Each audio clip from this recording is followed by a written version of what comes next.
కాంగ్రెస్ పార్టీతో సామాజిక న్యాయం జరుగుతుందని మాజీ ఎమ్మెల్సీ జీవన్ రెడ్డి అన్నారు. స్థానిక సంస్థల ఎన్నికల్లో 42% రిజర్వేషన్ అమలు చేయాలని కేబినెట్ ఆమోదం తెలిపిన సందర్భంగా జగిత్యాల పట్టణంలో సంబరాలు నిర్వహించారు. ఇందిరా భవన్ నుంచి తహసీల్ చౌరస్తా వరకు ర్యాలీ నిర్వహించి స్వీట్లు పంపిణీ చేశారు. అనంతరం మాట్లాడుతూ రిజర్వేషన్ అమలుకు ఆటంకాలు సృష్టిస్తే బలహీన వర్గాలు ద్రోహిగా నిలిచిపోతారని పేర్కొన్నారు. మనం ఏమైనా మాట్లాడుతున్నాం అని చెప్పంటే ఈ మాటలు కట్టుబడే విధంగా ఒక ప్రజాప్రతినిధి మాట్లాడాలి.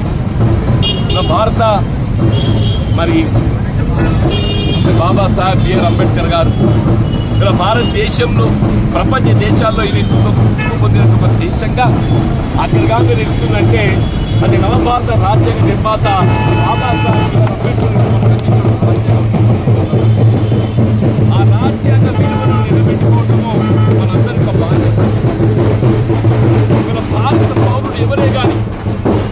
భారత పౌరుడు ఎవరే గాని ఏ రాజకీయ పార్టీ చెందిన వాడే గాని రాజ్యాంగ విలువలను గుర్తించి ఆ రాజ్యాంగ నియామావళికి అనుగుణంగా రాజ్యాంగ నిబద్ధతకు పాటుపడ్డవాడే నిజమైనటువంటి ఒక భారత పౌరుడిగా మనం భావించాలని చెప్పారు. దానికి అనుగుణంగానే రాహుల్ గాంధీ గారు జై బాబు, జై భీమ్, జై సంవిధాన్ ఆలోచన కార్యక్రమాన్ని ఏది ఇస్తుందో మన కాంగ్రెస్ పార్టీ శ్రేణులకు యావత్ భారత సమాజానికి మనకు అందించడం జరిగిందని చెప్పాలి.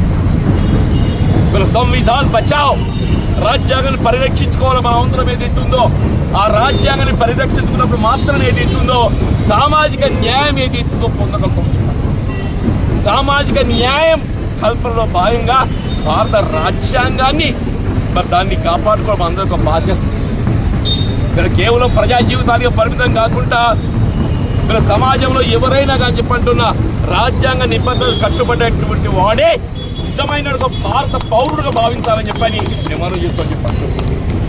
వాళ్ళ బలహీన వర్గాలకు చెందిన 42% రిజర్వేషన్ నిజంగా కూడా నేను ఆల్రెడీ ఉన్న ఈనాటి శాసన మండలిలో ఈ బిల్లుకు మద్దతుగా మాట్లాడే ఒక అవకాశం నాకు లభించింది. తెలంగాణ శాసన మండలి పదవీ కాలం ముగియబోతుంది.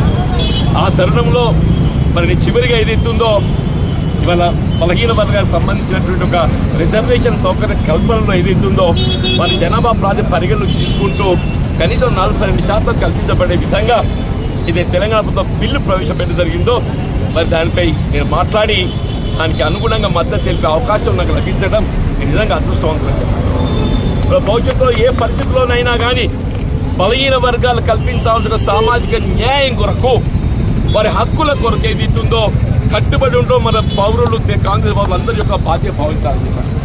తెలంగాణ సమాజం యొక్క అందరి యొక్క బాధ్యత వహించాలని చెప్పండి.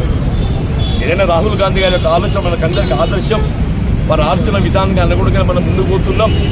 ఇవాళ ఏదైతుందో కాంగ్రెస్ పార్టీ అధ్యక్షుడు రాష్ట్ర మహేష్ గౌడ్ గారి పిలుపు మేరకు ఇలా మొత్తం దేశంలోనే ఏదైతుందో 40% రిజర్వేషన్ అమలు చేయబడే విధంగా మరి తెలంగాణ ప్రభుత్వం మరి ఇది శాసన మండలిలో బిల్లు ఆమోదింపు చేయడం జరిగిందో మరి దానికి చట్టబద్ధత 9th షెడ్యూల్ చేర్చడానికి భారత ప్రభుత్వం మనకు సహకరించడం లేదు అనే భావన.